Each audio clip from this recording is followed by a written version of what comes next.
Bismillah, alhamdulillah, wassalatu wassalamu ala rasulillah wa ala alihi wa sahbihi wa mawalah. Wa la hawla wa la quwata illa billah. Allahumma salli wa sallim ala sayyidina Muhammadin wa ala alihi wa sahbihi ajma'in. Subhanallah bihamdihi, astaghfirullah wa atubu ilaih. Rabbi shrah li sadri wa yassir li amri wahlul 'uqdatam min lisani yafqahu qawli. Rabbi zidna ilma warzuqna fahma. Amma ba'du. Yang kami muliakan guru kita bersama Kiai Haji Faisal Muhammad Ali Nurdin LCMA beserta Punyai, dan juga guru kita Ustadz Komarudin MPDI, dan juga beserta istrinya, istri beliau, dan juga kepada seluruh teman-teman yang sahabat-sahabatku, yaitu Ustadz dan Ustadzah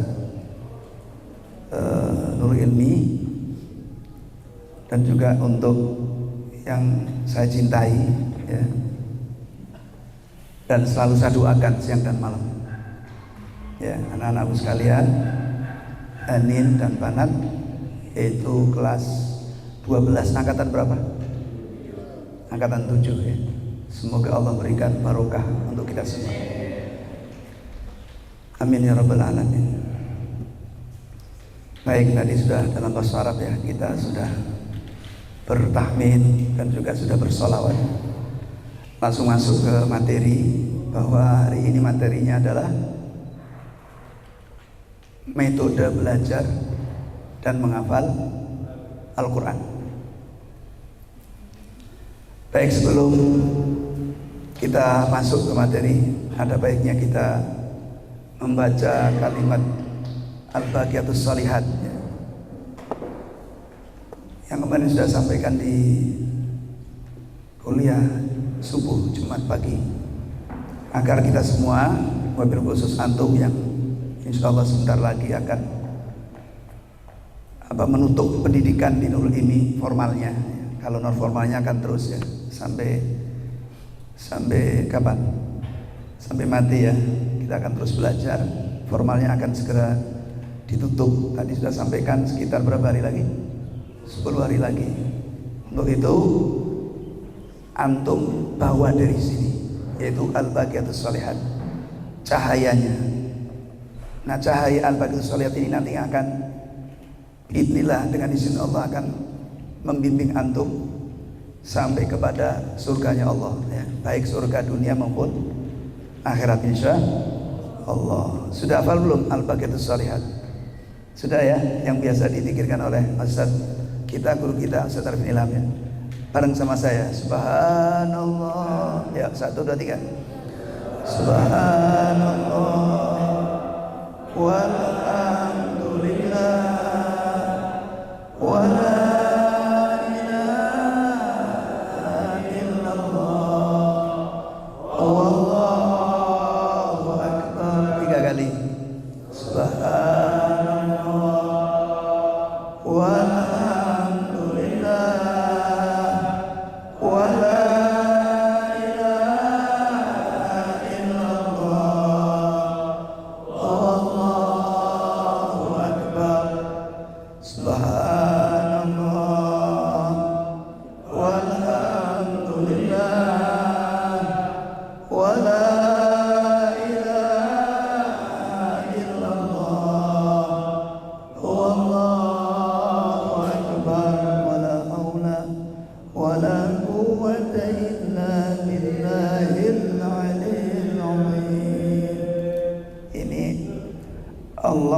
di dalam surah Al-Kahfi, surah keberapa? 18, di ayat yang ke berapa? 46. Ini ya, antum pegang.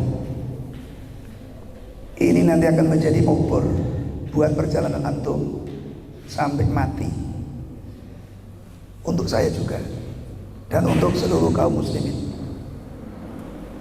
wal muslimat wal mu'minina wal mu'minat, di mana banyak orang yang tertipu karena obornya nggak dibawa, tertipu oleh kegiatan duniawiyah habis waktunya buat nyari duit, habis waktunya buat ngurusin keluarga.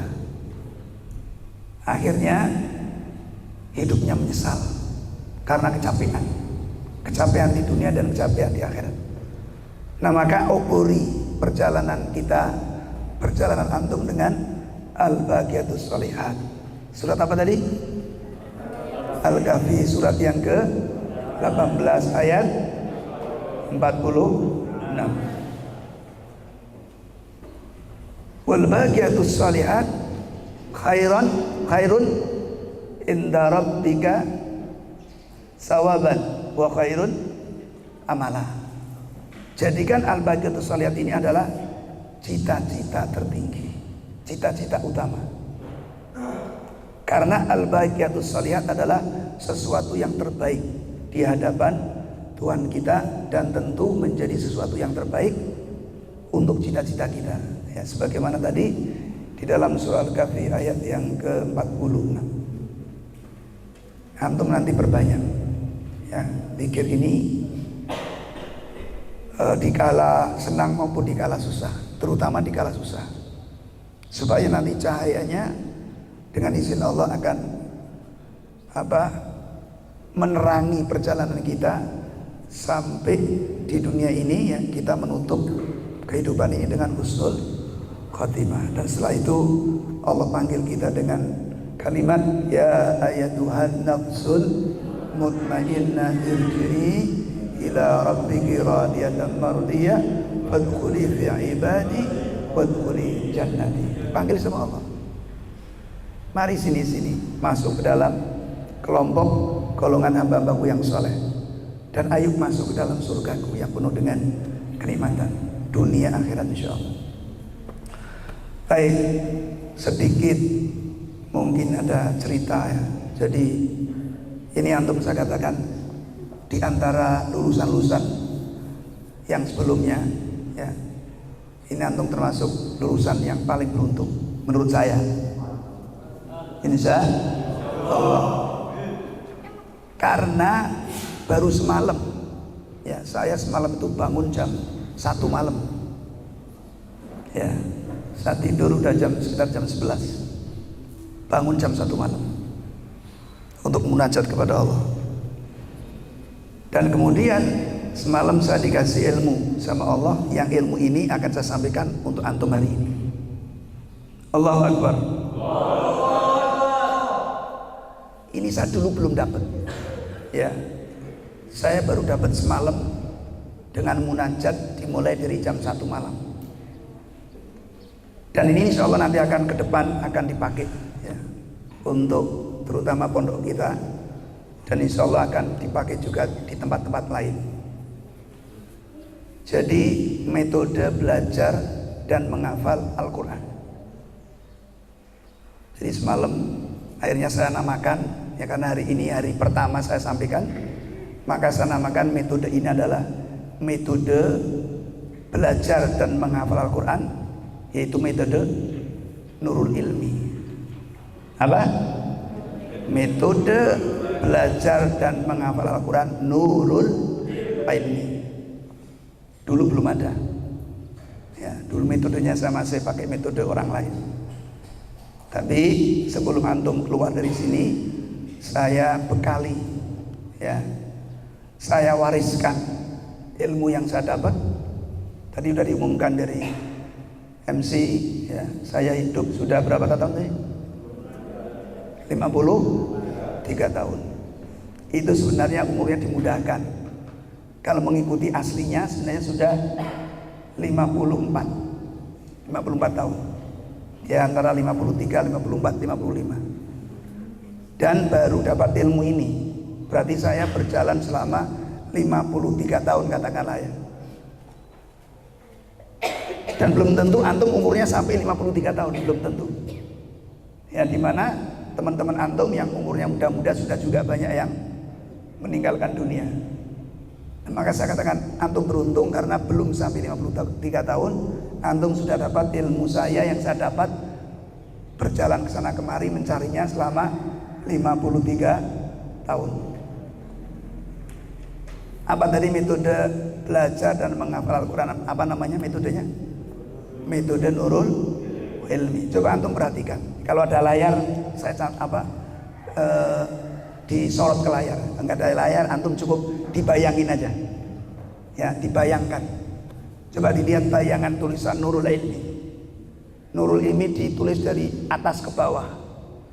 Ya, nulisnya jangan ke samping ya. Nurul Ilmi ke bawah. Kenapa banyak di antara antum sebelum ini, setelah ini nggak boleh. Sebelum ini pada males dalam belajar Al-Quran. Ya, baik belajar tafsir maupun belajar tahfidz. Saya lihat kalau pagi-pagi ibadah subuh, ya saya lihat dari sana, saya lihat itu jarang sekali yang salam, ya assalamualaikum, assalamualaikum langsung pegang Quran. Kebanyakannya banyak acara macam-macam.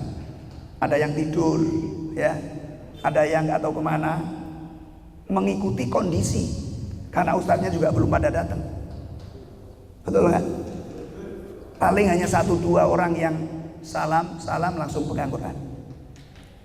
Ya, dulu angkatan pertama, karena dulu gurunya cuma saya, ya belum ada yang lain, guru tahfidznya. Maka dulu mengikuti saya, begitu salam langsung pegang Quran. Karena saya standby di masjid, jadi belajar di masjid langsung. Jadi ketika salam langsung pegang Quran. Tapi setelah kemudian dipegang yang lain, kemudian berubah. Ya pokoknya ngajinya nunggu ustadznya datang. Kalau ustadznya tidur ya muridnya, santrinya tidur. Ya, kalau ustadznya ngantuk, santrinya tidur. Kalau ustadznya tidur, santrinya mati. Ya, kalau ustadznya ngantuk, santrinya tidur. Kalau ustadznya tidur berarti santrinya mati, gitu ya. Nah, ini nanti dengan metode ini nanti antum akan melanjutkan memperbaiki kondisi yang kemarin di sini ba'da subuh pada tidur. Nanti setelah ini ya, kalau antum ilmu ini dapat, ilmu ini masuk ke hati antum, maka habis subuh langsung Quran.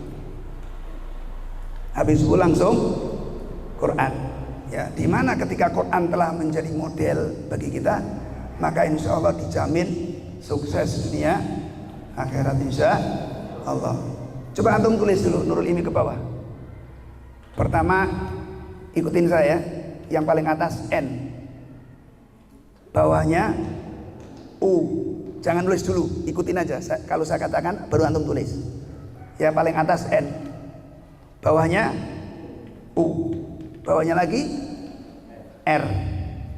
Nah, yang bawah ini U sama L. Jadi U sama L jadi satu ya. Jadi N U R U L. Sudah? Kemudian kasih spasi. Kasih spasi, bawahnya antum tulis I L M I. Jadi ini satu-satu ya, I L M I. Kalau di atas tadi berarti berapa baris? N U R U L. Yang bawah I L M I berapa baris? Oh, berarti 4 sama 4. Imbang enggak? Imbang apa enggak imbang? Imbang ya, seperti Rabbana atina fid dunya hasanah wa fil akhirati hasanah wa qina adzabannar. Seimbang, kehidupan dunianya enak, kehidupan akhiratnya insya Allah juga ya enak. Kalau saya tanya, antum ingin enak apa enggak enak hidup dunia akhirat? Nah, kalau ingin enak, perhatikan ini. Jadi kenapa tadi banyak orang-orang yang putus di tengah jalan dalam menghafal Quran, putus di tengah jalan dalam belajar Quran, males ketika mendengar Quran, semangatnya ketika apa? Nonton, apa lagi? Main game, apa lagi? Chat-chatan gitu kan ya. Tapi kalau untuk Quran males. Kenapa? Karena belum dapat cahaya Al-Quran. Nanti kalau udah dapat cahaya Al-Quran, terbalik antum. Nonton males.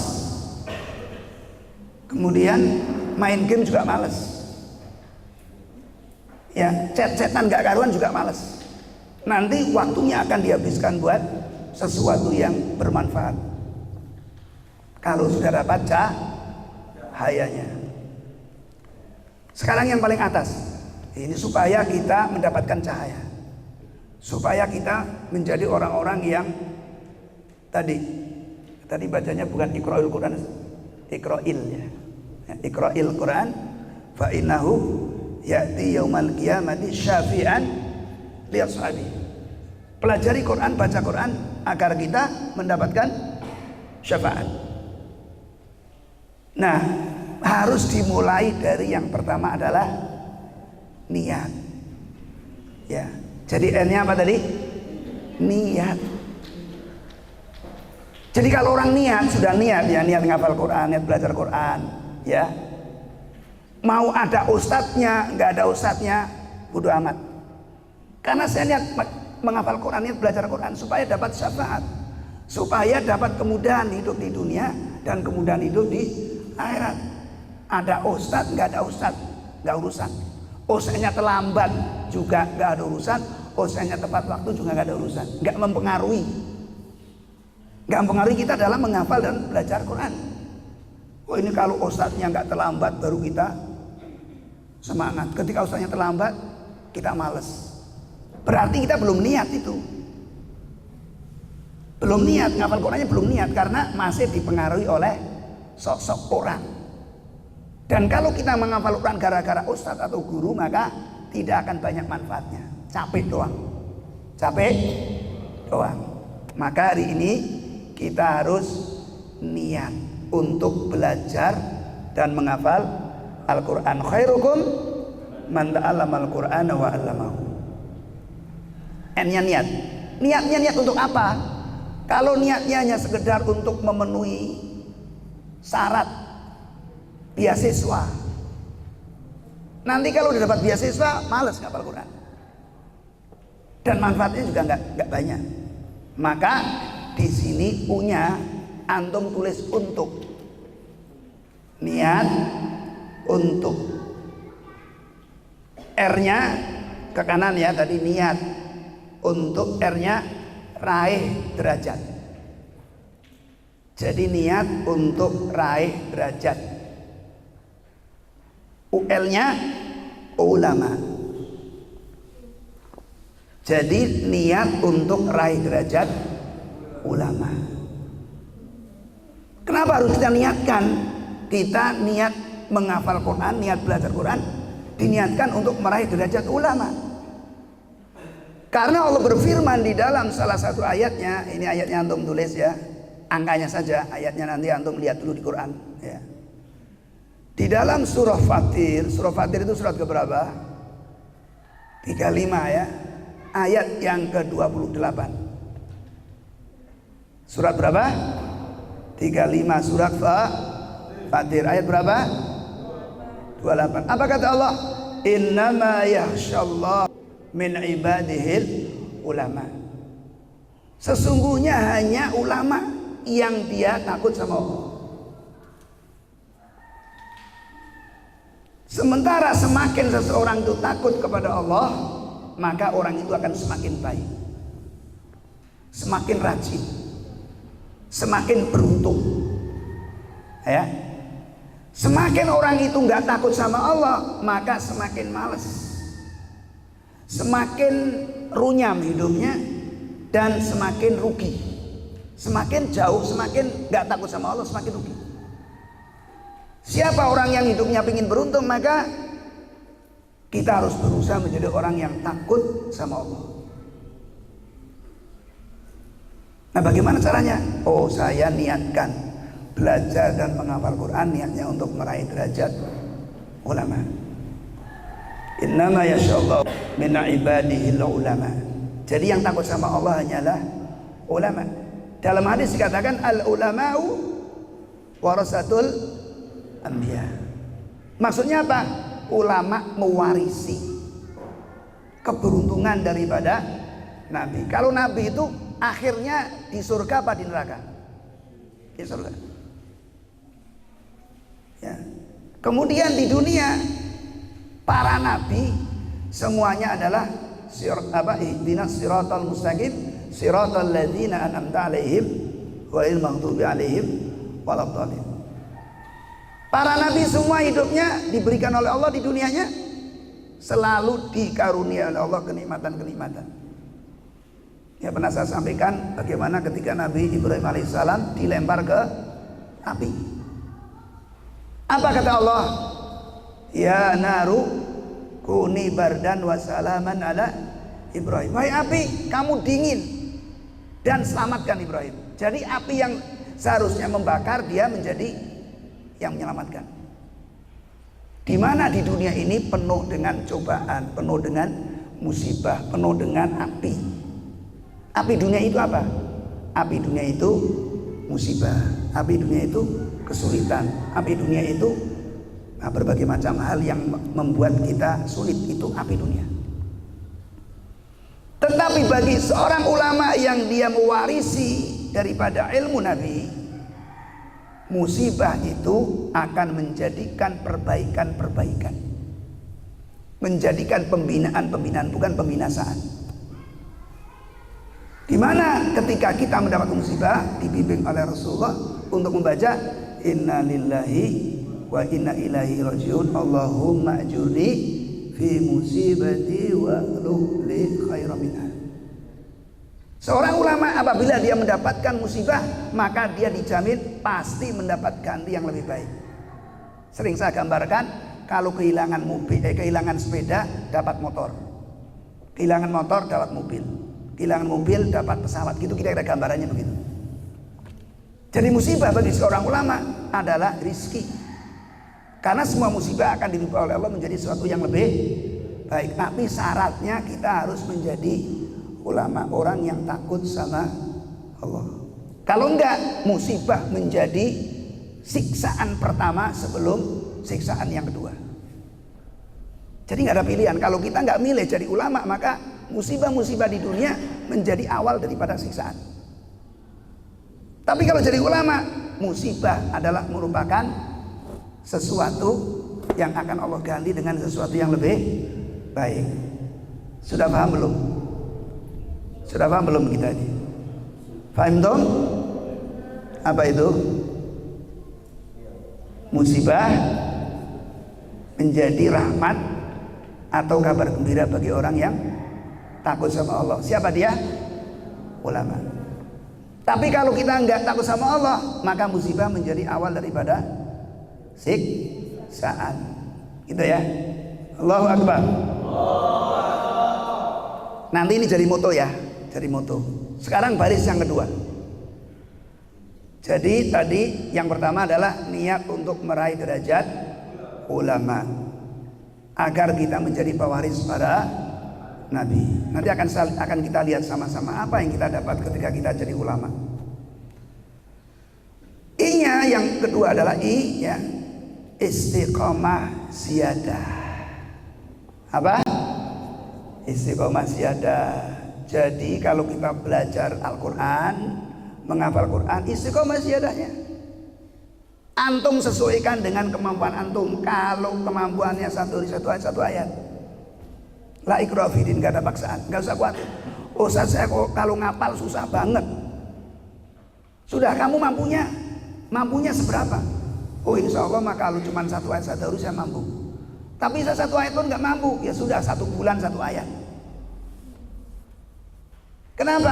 Karena nanti derajat surga itu disesuaikan dengan jumlah ayat. Ya. Jadi derajat surga, tingkatan-tingkatan surga itu sesuai dengan jumlah ayat. Ada berapa ayat Al-Quran? Salah satu versinya. Banat. Ada berapa? Salah satu versinya jumlah ayat Al-Quran yang sangat terkenal. 6.666 ayat. Berarti derajat surga ada berapa kalau kita ngikuti versi ini? Ada 6.666 ayat. Semakin naik derajatnya semakin indah, semakin indah, semakin indah. Antum kalau naik kereta itu, kalau kita punya duit, pilih yang paling jelek apa yang paling bagus? Kalau punya duit. Kenapa biasanya orang pilih yang jelek? karena nggak punya duit. Kalau punya duit pasti pilih yang bagus. Beli pesawat ya, tiket pesawat juga sama. Kalau kita punya duit, beli yang paling bagus supaya nyaman. Kalau antum punya duit, ingin punya rumah yang paling jelek apa yang paling bagus? Kenapa punya rumah jelek? Karena nggak punya duit. Kalau kita pilih surga, surga yang paling rendah apa surga yang paling tinggi? Kalau kita punya amal. Nah, di sini kita ingin naik terus derajatnya. Maka mulai hari ini ya, supaya surga kita naik karena surga yang paling rendah tingkat 1. Kalau nggak hati-hati kita bisa kepleset masuk ke neraka. Cita-citanya surga tingkat 1. Begitu mau tingkat 1 nggak jadi kepleset karena apa? Kurang amalnya, akhirnya masuk neraka. Ya, jadi kalau kita punya cita-cita meraih surga tingkatan yang paling tinggi. Kalau jatuh lumayan, masih di bawahnya masih surga juga. Istiqomah siada. Jadi ada ustadznya ya siada, nggak ada ustadznya juga siada. Ada ustadznya ya belajar, nggak ada ustadznya juga belajar. Karena kita ingin meraih derajat ulama. Paham dong? Kemudian yang kedua, yang bawahnya lagi ya, baris apa ini tadi yang pertama kan 4 ya. Sekarang yang kedua juga 4. Yang kedua daripada yang bagian yang kedua adalah L-nya lanjut, M-nya murojaah. Jadi kalau sudah siadah jangan lupa murojaah, sebab kalau nggak di murojaah akan hilang. Ya, kalau kita punya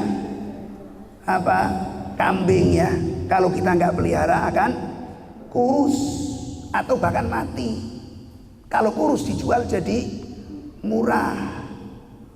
Kalau kita ingin derajatnya tinggi naik terus, maka kita harus murojaah untuk menjaga hafalan, untuk menjaga ilmu kita yang sudah pernah dipelajari.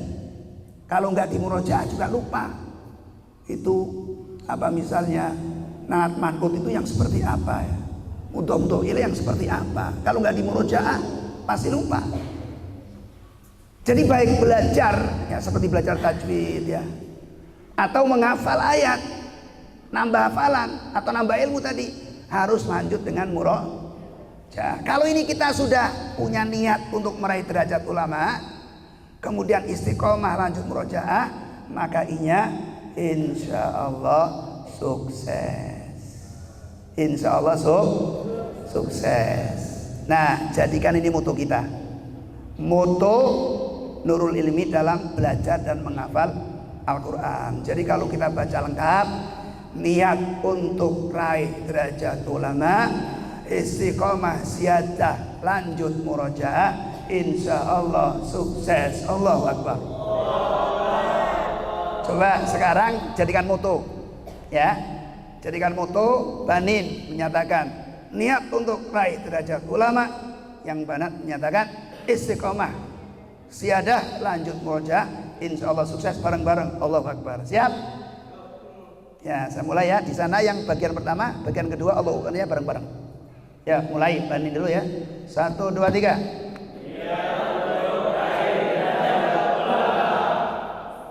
Oh, nggak bunyi. Konsentrasi, lagi asik nulis. Ya, hafalin ya. Ya, ulang-ulang, Banin ulang ya. 1, 2, 3, yuk.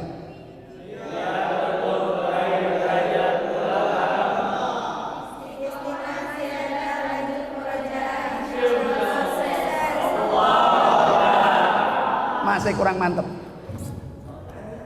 belum seragam, masih ada yang bingung. Ya, coba membaca boleh kalau belum hafal, dibaca aja dulu kalau belum hafal.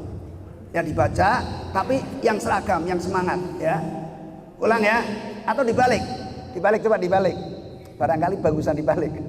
Ya, yang Banat mengatakan niat untuk raih derajat ulama, yang Bani mengatakan istiqomah siadah lanjut murojaah, insya Allah sukses. Allahu Akbar. Coba dibalik. 1, 2, 3.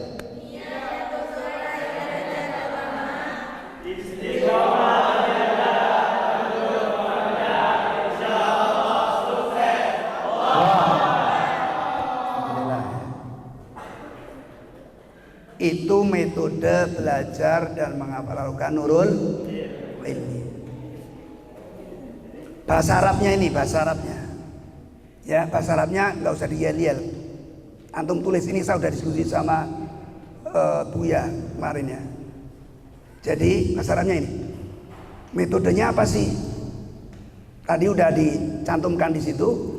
Detailnya ya, detailnya nih. Bahasa Arabnya ya. Tahsinul Qur'anil Karim. Ya, ini harus kita perhatikan ya. Fi tartilihi wa qiraatihi wa tilawatihi li tahqiqi nuril ilmi. Apa tadi bunyinya? Saya ulang ya. Tahsinul Qur'anil Karim. Tahsinul Qur'anil Karim fi tartilihi wa qiraatihi wa tilawatihi li tahqiqi nuril ilmi. Coba banding dulu, ulang.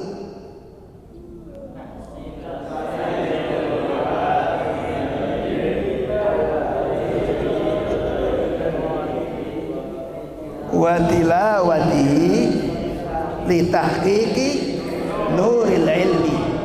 Nah, coba yang banat. Ulang, yuk 1 2 3.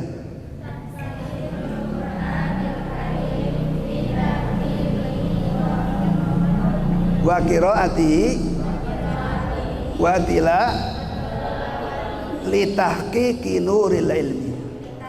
Li tahqiqi nuril ilmi. Coba bareng-bareng. Banat banin 1 2 3. Fi tartilihi wa qiraatihi wa tilawatihi li tahqiqi nuril ilmi. Apa artinya? Tahsin Al-Quranul Karim, memperbaiki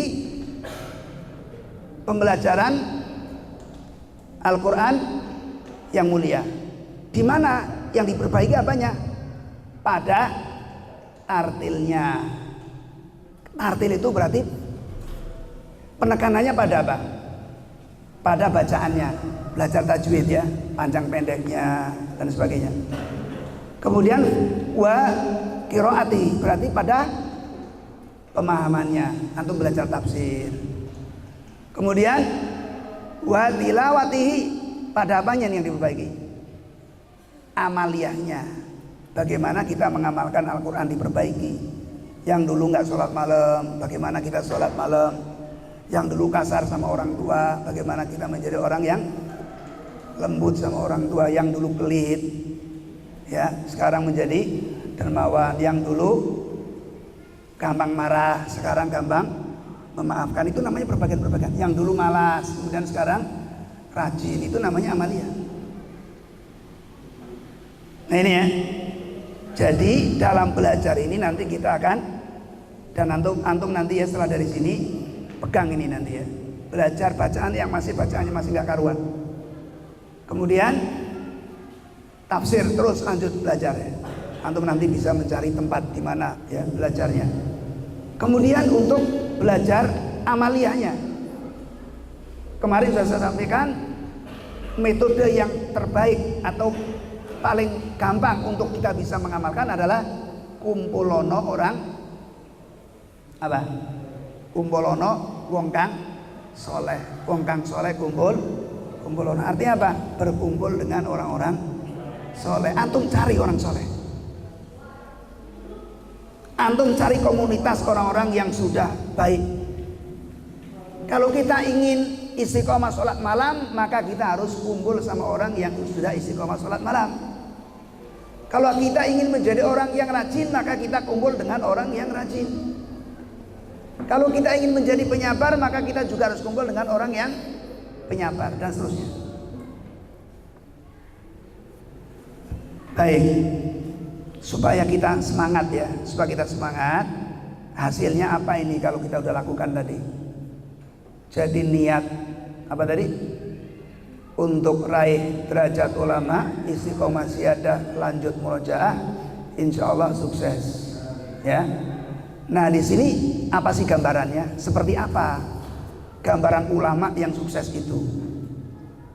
Ya, Antum boleh lihat di dalam surah Al-Anfal. Udah jam berapa nih? Masih cukup ya? Ini nanti jam 10:04 maksimal ya. Ustaz Komar nanti akan ngisi. Baik, di dalam surat Al-Anfal itu surat keberapa? Ayo, Al-Anfal surat keberapa? Surat yang ke-8. Antum melihat dari ayat yang kedua, ketiga, dan keempat.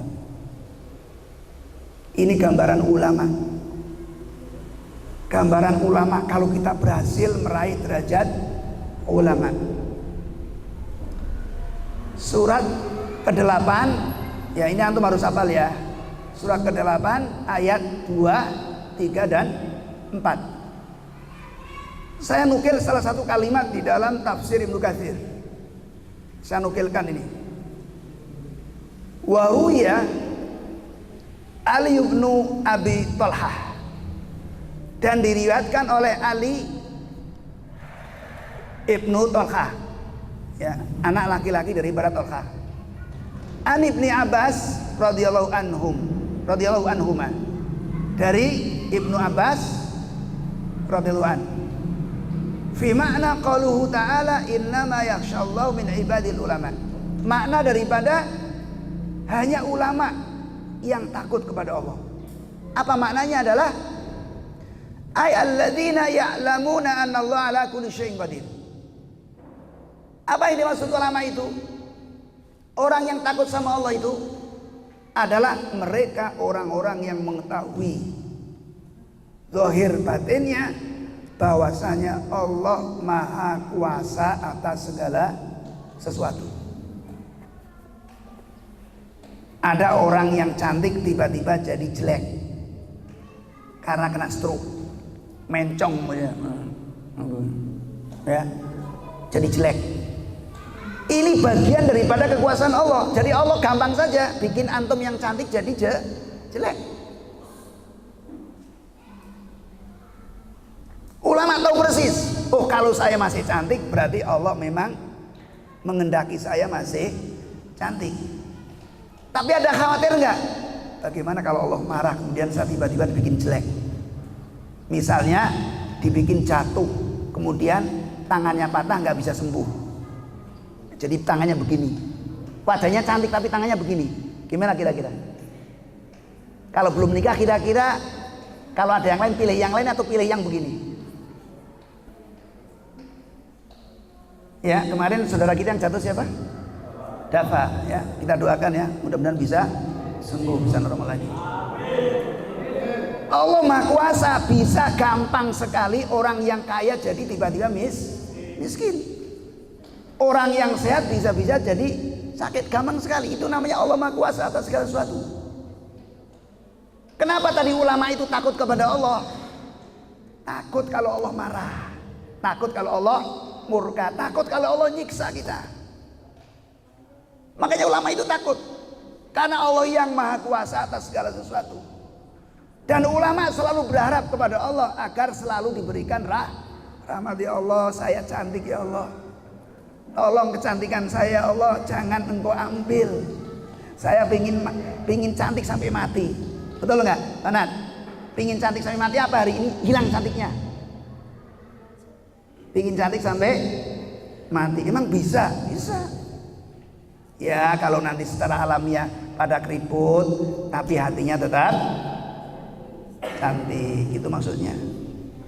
Ketika nanti nikah, hatinya tetap cantik sehingga rumah tangganya menjadi rumah tangga yang harmonis.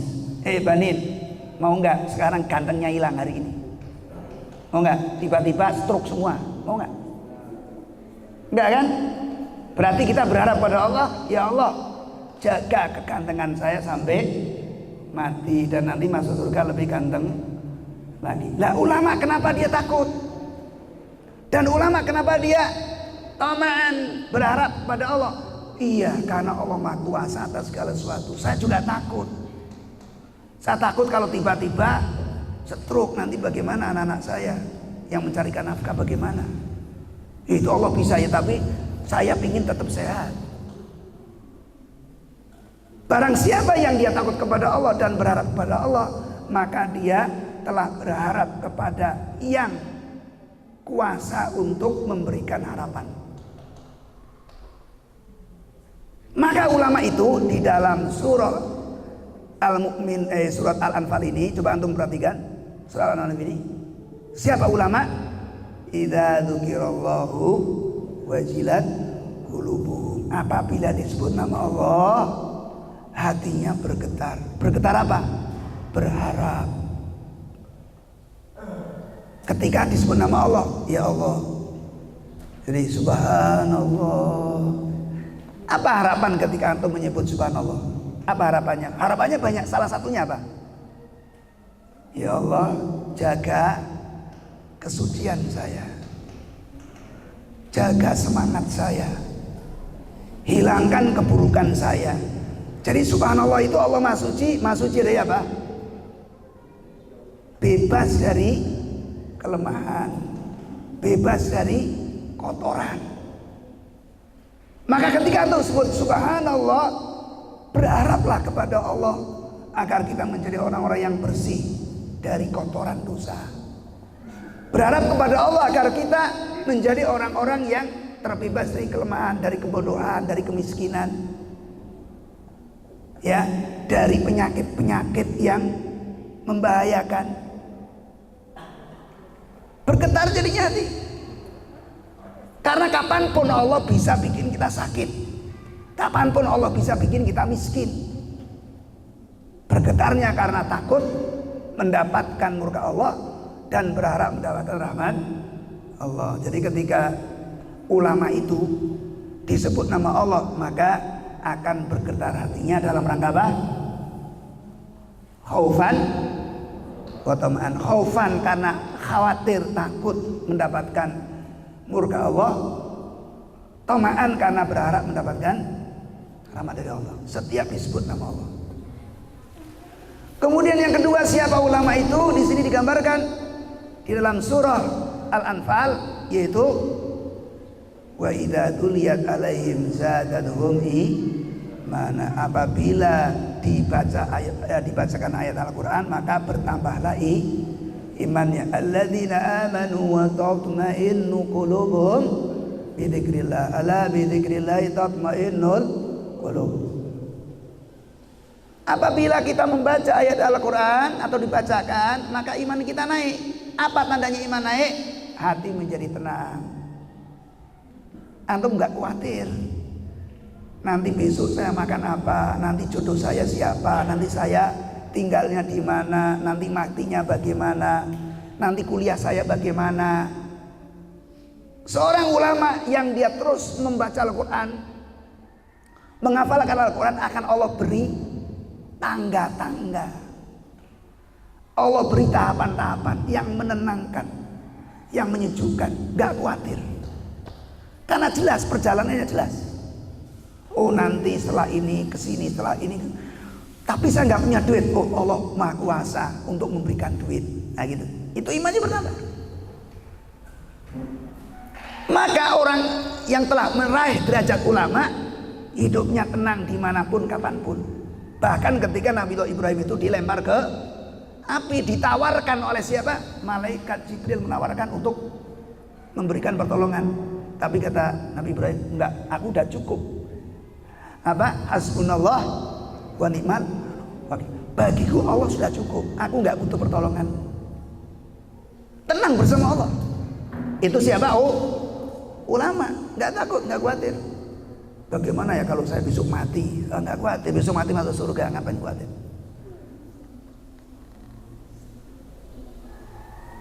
Enggak punya duit, oh Allah Maha Kuasa, minta saja sama yang Maha Kuasa, Maha Kaya. Ya, itulah orang-orang yang dia apabila dibaca Al-Quran dia bertambah imannya. Kalau bukan ulama nggak bisa. Walaupun baca Quran imannya nggak nambah. Jadi kalau khawatir tetap khawatir, takut tetap takut. Kemudian apa lagi? Ulama itu apa tandanya adalah wa ala rabbihim yatawakkalun. Apa artinya wa ala rabbihim yatawakkalun? Dan kepada Tuhan mereka wakal. Antum sudah hafal ayatnya, wa may yatawakkal 'alallah fahuwa hasbuh. Barang siapa yang dia bisa bertawakal kepada Allah, maka hidupnya akan cukup, gak kurang suatu apa. Cukup, gak kurang suatu apa. Sakit akan dipertemukan dengan obatnya, miskin akan dipertemukan dengan duitnya, nganggur akan dipertemukan dengan pekerjaannya, sendirian akan dipertemukan dengan jodohnya, sudah nikah suami istri akan dipertemukan dengan anaknya. Enak nih kalau tawakal. Tapi yang bisa tawakal hanyalah ulama. Bagaimana cara tawakalnya? Nah, cara tawakalnya ini melalui alladzina yuqimuna sholata wa mimma razaqnahum yunfiqun. Tawakalnya seorang ulama, pasrahnya seorang ulama, dia melakukan sholat, baik sholat fardu maupun sholat sunnah. Misalnya saya contohkan siapa salah satu ulama. Kalau Nabi itu ulama bukan? Kalau Nabi ulama bukan? Apa tadi ulama? Definisinya ulama itu apa tadi? Innama yasyallahu min ibadihil ulama. Ulama itu adalah orang yang takut kepada Allah. Saya nanya, Nabi itu ulama bukan? Kenapa Nabi ulama? Karena Nabi itu takut sama Allah. Kalau Nabi pasti ulama, tapi kalau ulama belum tentu Nabi. Banyak ulama yang enggak Nabi. Ali Imran bukan Nabi, tapi dia ulama, takut sama Allah. Tapi kalau Nabi pasti ulama. Bagaimana Nabi Zakaria ketika sudah tua renta, beliau enggak punya anak. Tawakalnya bagaimana Nabi Zakaria? Bagaimana Nabi Zakaria tawakalnya? Ketika beliau fanadatul malaikatu wa huwa qaimun yusalli fil mihrab. Ngapain? Beliau berdiri untuk sholat di dalam mihrab, memasrahkan keadaannya, yaitu ya Allah, aku sudah tua renta tapi belum punya anak. Maka barang siapa yang memasrahkan keadaannya kepada Allah, bertawakal kepada Allah dengan sholat. Nabi Zakaria ini orang yang pelit apa yang dermawan? Banat, Nabi Zakaria pelit atau dermawan? Apa buktinya dermawan? Beliau merawat dari A sampai Z. Merawat siapa? Siti Maryam, memberikan makanannya, memberikan ilmunya, memberikan penjagaannya 24 jam untuk siapa? Maryam. Padahal Maryam itu bukan anaknya, orang lain. Tetapi beliau sebagai ulama melakukan sholat dan juga berbagi yang bermanfaat untuk orang lain. Maka kalau ini dilakukan oleh seorang ulama, dan itulah ulama yang melakukan, dan hanya ulama yang mampu melakukan, maka yang dia dapat adalah ulaika humul mu'minuna haqqa. Itulah ulama. Ulama itu siapa? Orang yang benar-benar beriman kepada Allah. Jadi ulama siapa? Ulama adalah orang yang benar-benar beriman kepada Allah. Apa hasilnya orang yang telah benar-benar beriman kepada Allah? Lahum darajatun inda rabbihim, dapat derajat di sisi Allah. Antum nanti jungkir balik mencari jabatan, antum jungkir balik mencari harta, tapi kata Allah, ma indakum yan fadu, apapun yang kamu cari akan aku lenyapkan. Cari harta akan aku lenyapkan habis, jabatan juga akan aku lenyapkan habis. Terus yang ada ketika itu apa? Ma indallahi baq, apa yang aku berikan derajat dariku akan tetap ada. Jadi jungkir balik orang nyari jabatan, jabatannya akan diambil sama Allah. Jungkir balik orang mencari harta, hartanya akan diambil oleh Allah. Tetapi yang Allah berikan berupa yaitu derajat, maka dia akan tetap dia miliki, baik dunia maupun akhirat. Jadi orang banyak tertipu mencari sesuatu yang bakalan hilang. Sementara derajat ulama yang tidak akan pernah hilang tidak pernah dicari. Untuk itu antum di sini ya mulai hari ini dirubah cara berpikirnya. Jadi niat hidup ini adalah niatnya apa tadi? Niat raih derajat ulama dengan cara apa? Istiqomah ziyadah, lanjut murojaah insyaallah sukses. Apalagi yang diberikan oleh Allah kepada ulama yaitu maghfirah. Apa itu maghfirah? Antum kalau saya tanya punya dosa apa enggak? Bukan punya, banyak. Punya dosa apa enggak? Banyak. Punya pahala apa enggak? Insya Allah punya lah walaupun sedikit. Insya Allah punya. Tapi kalau kita dosanya enggak diampuni oleh Allah, maka dosa itu yang akan menyeret kita ke neraka walaupun dosanya cuma satu. Sehingga orang-orang yang pahalanya banyak tetap dia akan masuk neraka dulu. 1 hari di sana sama dengan 1000 tahun di sini. Oh berarti orang kalau nggak diampuni oleh Allah walaupun dia solehnya kayak apa tetap masuk neraka. Tetapi kalau Allah ampuni walaupun pahalanya cuma 1, dosanya 100, dia nggak bakalan masuk neraka. Kenapa? Karena yang 100 diampuni oleh Allah, tinggal 1 pahala, maka dia mati langsung masuk surga, nggak masuk neraka dulu. Syaratnya apa? Diampuni. Terus dikatakan di sini, siapa yang mereka akan diampuni oleh Allah?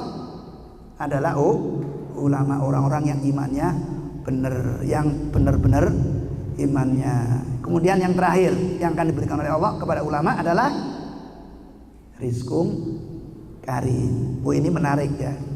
Kenapa rizkum karim itu menarik? Karena rizkum karim itu adalah rizki yang dia mencukupi kita. Jadi kalau rizkum karim itu pasti kita cukup. Ya, kalau kita punya utang pasti bisa bayar. Ya kalau nggak punya utang alhamdulillah, tapi punya utang pasti bisa bayar. Itu namanya rizki apa? Rizkum karim. Kalau dalam doa itu Allahumma inna nas'aluka ilman nafi'an terus wa rizqan thayyiban terus wa amalan taqabbal. Itulah rizqun karim. Yang pertama, jadi ilmunya manfaat atau punya ilmu manfaat.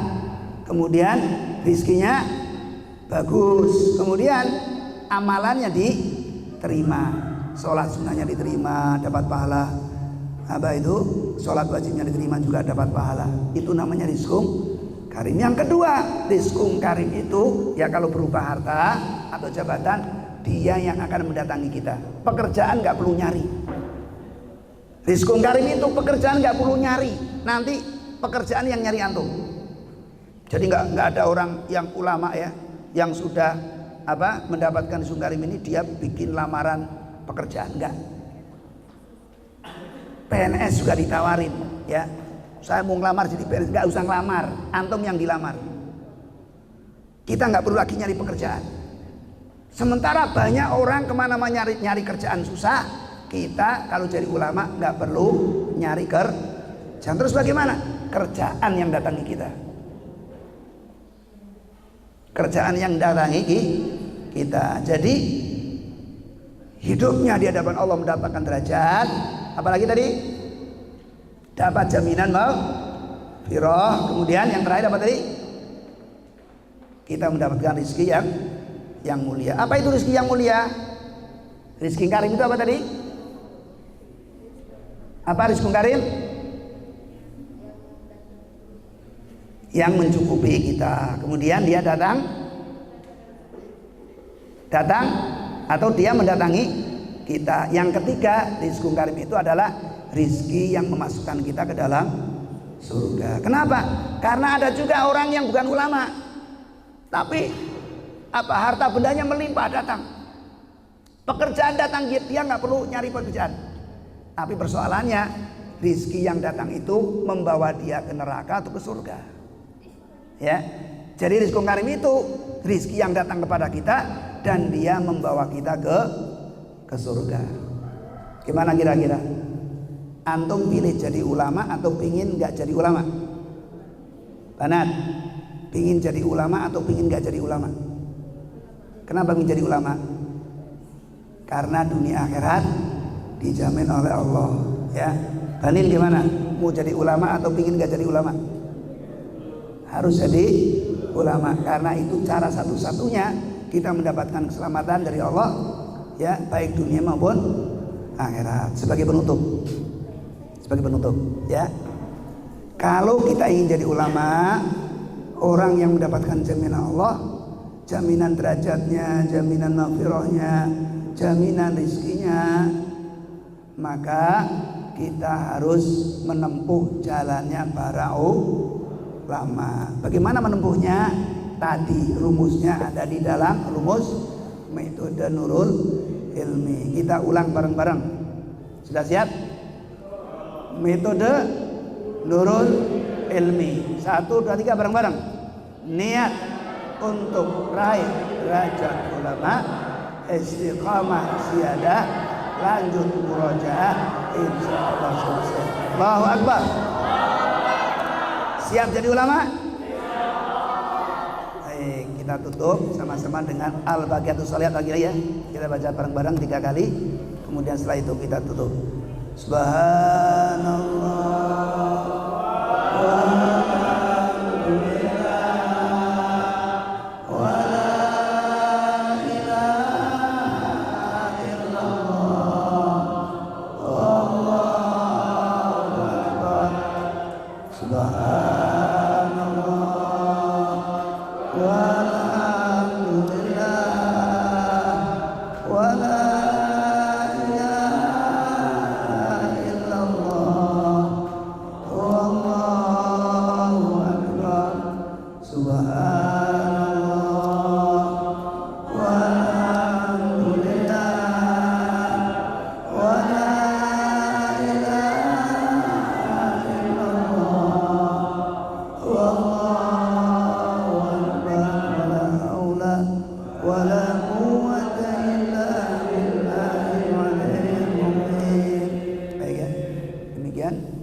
Dari ini yang saya bisa sampaikan, jam 10:16 ya, pas ya jamnya.